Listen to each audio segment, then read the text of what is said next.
तारळ नाणेफेकीचा कविताने जिंकलेला आहे आणि स्वागताचा समर्पित पार पडतोय.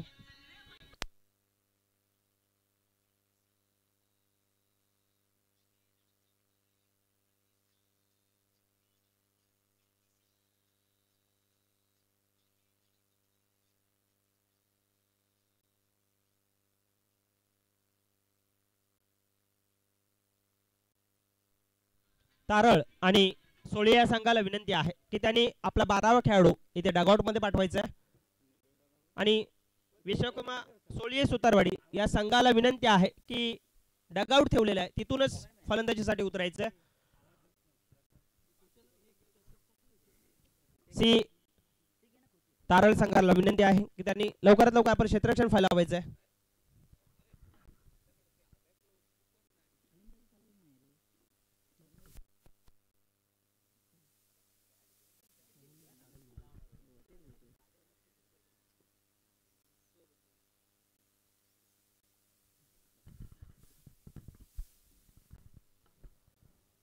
दोन्ही पंचांना विनंती आहे की सामना लवकरात लवकर जेवढा चालू होईल तो एवढा आपल्यासाठी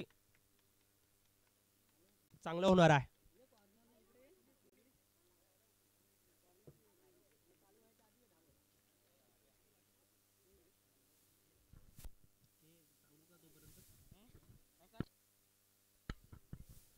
कुठलीही स्पर्धा भरवायची म्हटली की त्याचबरोबर देणगीदार सुद्धा लागतात. कौतुकाच्या पाठीवर थाप मारणारे अनेक माणसं आपल्याला लागतात. यासाठी आपल्याला ही राजापूर युवा प्रतिष्ठान रजिस्टर आयोजित राजापूर चॅम्पियन ट्रॉफी पर्व 7व वर्ष 2025 प्रथम आकर्षक चषक आपल्याला दिसतोय तो कैलासी सौ शारदा विलास धुमाल यांच्या स्मरणार्थ कुमार आकाश आणि आयुष विलास धुमाल यांच्याकडून आम्हाला प्राप्त झाला आहे. त्याचबरोबर द्वितीय आकर्षक चषक अशफाक वेल्डिंग वर्क्सचे मालक अशफाक सेठ मापारी यांच्याकडून आम्हाला मिळालेला आहे. मालिकावीरसाठी तुम्हाला कूलर दिसतोय आणि त्याच सोबत आकर्षक चषक आपल्याला लाभलाय तो भजनी बुवा माननीय श्री गणेश जांभळे बुवा यांच्या मार्फत आपल्याला मिळालेला आहे. उत्कृष्ट गोलंदाज चषक कैलासी सदानंद शांताराम धालवलकर यांच्या स्मरणार्थ कुमार सूरज सदानंद धालवलकर यांच्याकडून तो आपल्याला प्राप्त झाला आहे. उत्कृष्ट फलंदाज चषक कैलासी श्री संतोष तांबे पतीच्या स्मरणार्थ अनिशा तांबे निवळी रत्नागिरी यांच्याकडून मिळालेला आहे. उत्कृष्ट क्षेत्ररक्षक चषक श्री तुषार सरफरे उगवता सितारा खेळाडू चषक प्रणय हासोलकर कडून कृष्ण हासोलकर यांच्या स्मरणार्थ. वरिष्ठ खेळाडू चषक सुभद्रा मेडिकल्स. उत्कृष्ट झेल चषक जयवंत चिंदरगड कडून रामचंद्र यांच्या स्मरणार्थ. उत्कृष्ट यशश्रेष्ठ चषक तेजस हलदनकर. शिस्तबद्ध संघ चषक कुमार यश आणि राज रणजित फनसे लोणीवाडी आडिवरे राजापूर यांच्याकडून मिळालेला आहे. 19 वर्षाखाली गोलंदाज चषक कुमार सारंग सुदेश पड्यार लोणीवाडी आडिवरे राजापूर. 32 सन्मान चिन्ह मान्य श्री योगेश चव्हाण साहेब. सामनावीर मेडल्स श्री आदेश लक्ष्मी रमेश भोवड गावकरवाडी शिवणे खुर्द यांच्याकडून. त्याचप्रमाणे 30 खेळाडू medal Sachin optician Shri Sachin Ratnakar Pujare. Medical kit Kalikai Rakhandev Krida Mandal तारल धुमालवाडी. सामनावीर सन्मान चिन्ह मान्य श्री किशोर दादा कामी यांच्याकडून प्राप्त झालेला आहे.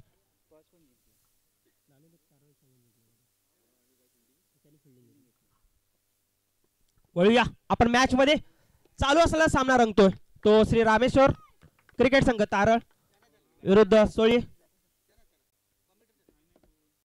सुंदर पहिला चेंडू लेक्साच्या दिशेने क्षेत्ररक्षक खाली आहे. झेलचा कुठल्याही प्रकारचा बदल केला जात नाहीये.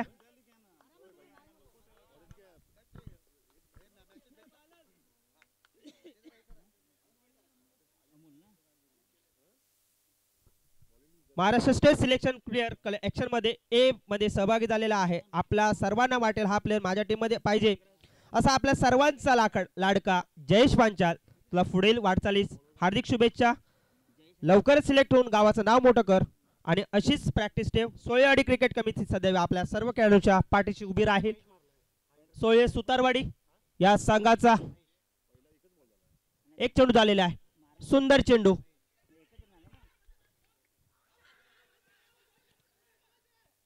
पंचांवर दबाव आणण्याचा प्रयत्न केला जातोय. कुठल्याही प्रकारचा दबाव स्वीकारला जात नाहीये.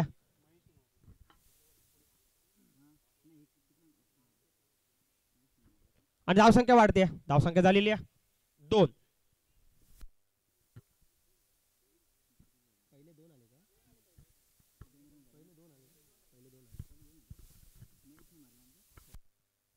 पहिल्या 2 धावा झालेल्या आहे आणि नंतर एक अशा 3 धावा झालेल्या आहेत.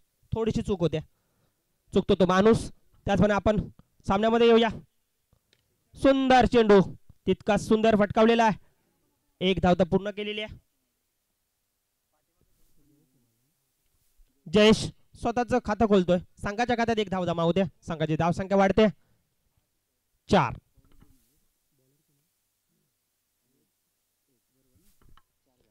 आणि तारळ या संघाकडून गोलंदाजीची धुरा सांभाळताना दिसतोय तो आपल्याला अमोल. बघूया आता महेश. सुंदर चेंडू, या चेंडूवर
डायरेक्ट चेंडू, परंतु बॅट फिरवलेल्या चेंडू निर्धाव जातोय.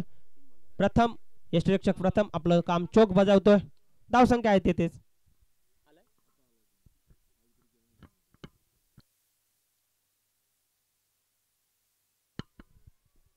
रुपेश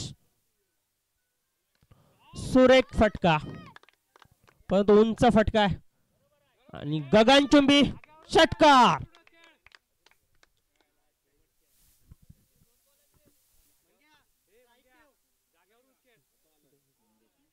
मंगेश आपल्या संघासाठी अत्यंत उत्तम कामगिरी पार पडतोय. सुरेख फटका 6 धाव्यांसाठी.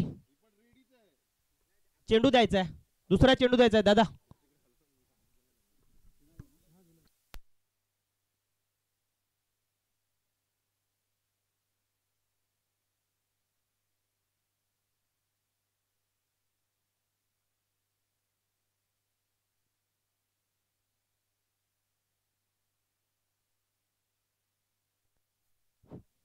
शेवटचा षटक. धावसंख्या झालेली आहेत 34. ठीक आहे, अजून 6 धावा तरी धावफलकावर लावावे लागतील मंगेश यांना आपल्या संघासाठी. रुपेश बॅटची काढा घेऊन गेलेला चेंडू, कुठल्याही प्रकारची घाई केली जात नाहीये. मंगेश स्वतः खेळून काढण्याचा प्रयत्न करतायत. शेवटच्या षटकातील काही चेंडू शिल्लक.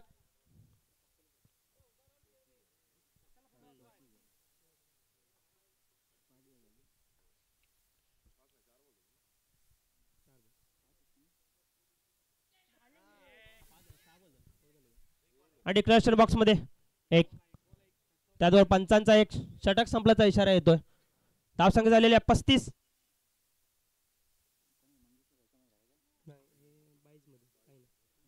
मंगेश हे वैयक्तिक 15 धावसंख्या काढले त्यांनी आपल्या संघासाठी, अतिशय महत्वपूर्ण.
विरुद्ध विश्वकर्मा सोळे सुतारवाडी या दोन संघामध्ये नाणेफेकीचा कौल आपल्या वळवल्यानंतर तारळ या संघाने प्रथम गोलंदाजीचा निर्णय घेतला होता आणि सुतारवाडी या संघाला फलंदाजीसाठी आमंत्रित केलं होतं.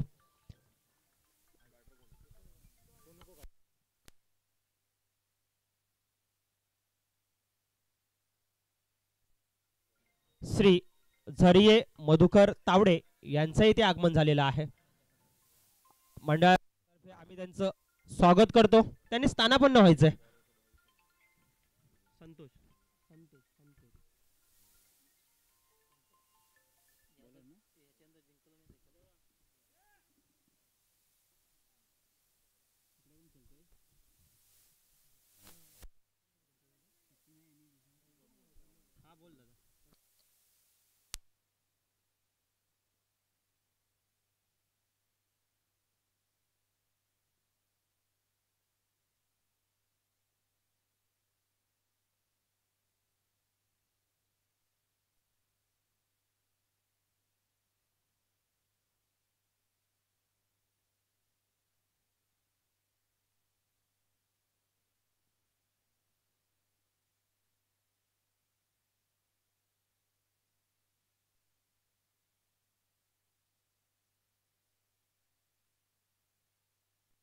वैयक्तिक पहिलं आणि संघाचं पहिलं षटक घेऊन येतोय तो संतोष. सामना करेल तो प्रमोद आणि सचिन लेफ्ट हँडर बॅट्समन आहे. वाईडच्या स्वरूपात तारळ या संघाचं खातं खोललं जातंय.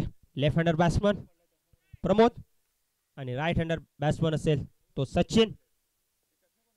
संतोष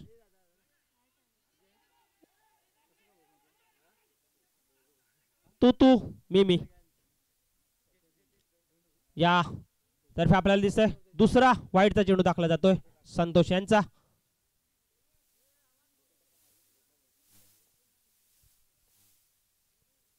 बघूया प्रमोद ऑफ साइडच्या दिशेने नो लँड मध्ये पहिला चौकार जातोय.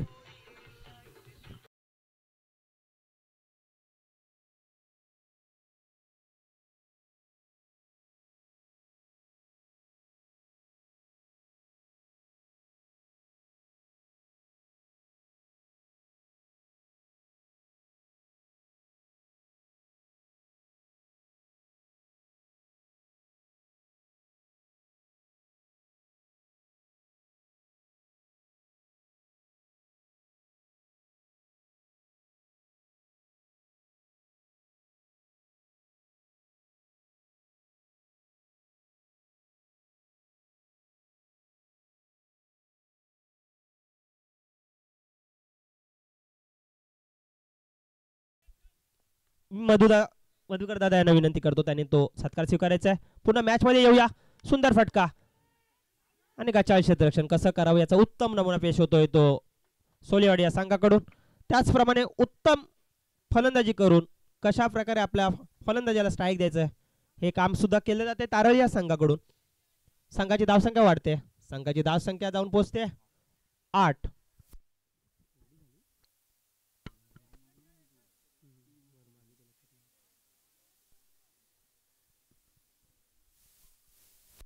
आता तारळ या संघाचा सचिन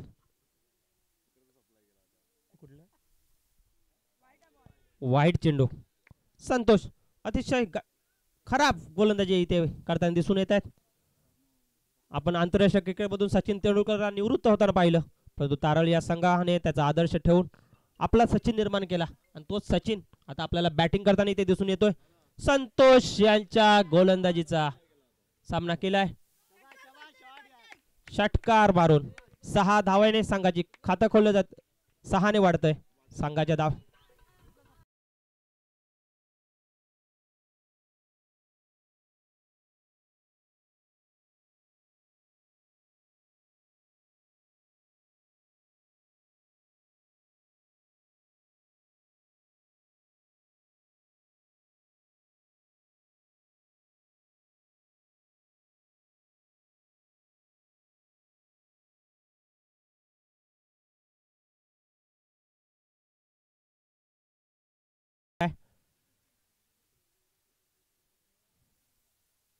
सर्व संघांना विनंती आहे की जोपर्यंत पंच कुठलाही निर्णय देत नाही तोपर्यंत आपण धावा काढायच्यात. नंतर योग्य तो डिसिजन दिला जाईल.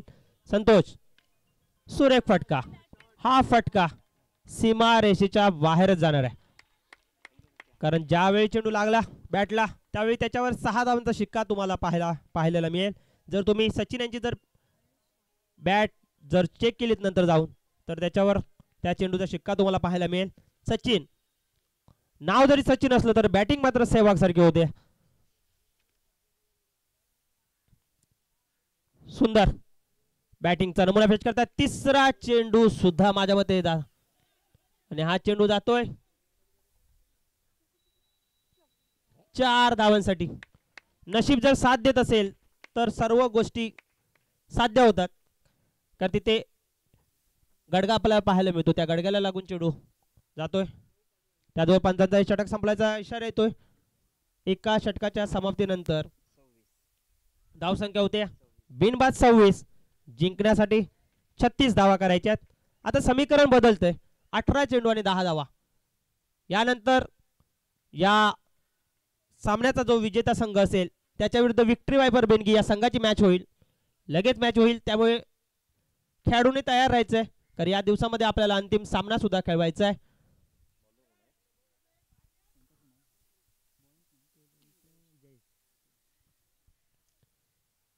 वैयक्तिक पहिलं आणि संघाचा दुसरं षटक घेऊन येतोय तो जयेश. फलंदाजीमध्ये कमाल दाखवू शकला नव्हता. आता बघूया गोलंदाजीमध्ये काय कमाल करणार. सामना करेल तो प्रमोद यांनी. लेफ्ट हँडर बॅट्समन आहे, लेफ्टी रायटी कॉम्बिनेशन, त्यामुळे गोलंदाजाला थोडंसं त्याप्रमाणे आपल्या गोलंदाजीमध्ये बदल करावा लागतोय. आपल्या पंचांना सुद्धा धावावं लागतंय. बघूया जयेश चेंडू टाकण्यासाठी सज्ज.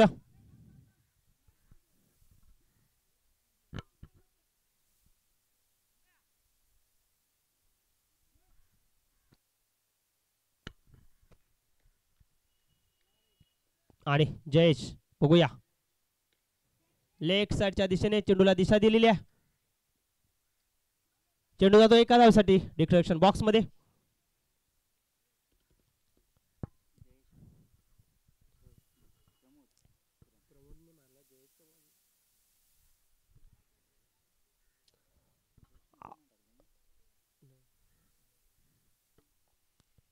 जयेश पुढील चेंडू प्रमोद यांच्यासाठी. बघूया किती षटकामध्ये हा सामना संपवणार ताराला संघ. पुन्हा एकदा लेग साइडच्या दिशेने चेंडूला दिशा दिली जाते. चेंडू अडकला जातोय. दुसरा चेंडू घ्यायचा आहे.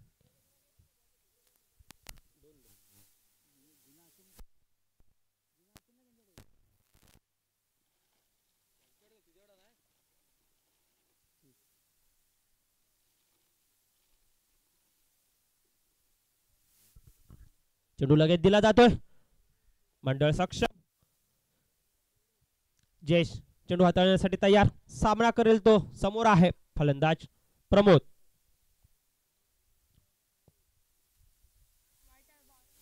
वाईट आणि एक अशा 2 धावा मिळत आहेत. संघाची धाव संख्या 2 ने वाढते. सुतारवाडी या संघाने ठरवलेलं दिसतंय की तारळ या संघाला धावा सहजासहजी द्यायच्या आहेत. धावसंख्या वाढते. धावसंख्या होते 30. जिंकण्यासाठी फक्त आता 6 धावांची म्हणजे एका मोठ्या फटक्याची गरज. साईड चेंज केली जाते गोलंदाजीची, म्हणजे नशीब आपल्या बाजूने बदलवण्याचा प्रयत्न केला जातोय. बघूया नशीब तेवढी साथ देणार का जयेश यांना की प्रमोद यांच्यासाठी. सुरेख चेंडू. यष्टीरक्षक मात्र चेंडू अडवू शकले नाहीयेत. सुंदर चेंडू टाकला होता जयेश यांनी. राईट आर्म राऊंड विकेट आता मारा करताना दिसतोय तो जयेश. 1 धाव मिळते. संघाची धावसंख्या वाढते. संघाची धावसंख्या होते 31.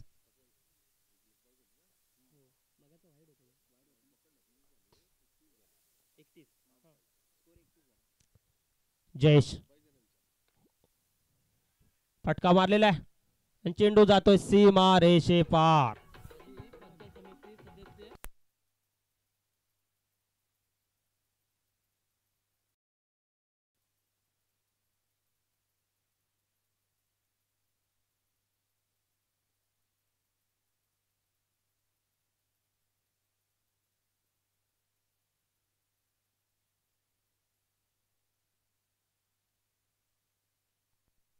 या सामन्यासाठी हा सामना पाहण्यासाठी माजी पंचायत समिती सदस्य श्री प्रतीक दादा मटकर यांचं इथे आगमन झालेलं आहे. मी त्यांना सुद्धा मंडळाच्या वतीने त्यांचे सुद्धा आभार मानतो. ऑफसाईडच्या दिशेने चेंडू जातोय एका धावेसाठी आणि हा 4 धावांसाठी चेंडू जातोय आणि हा सामना तारळ या संघाने जिंकलेला आहे.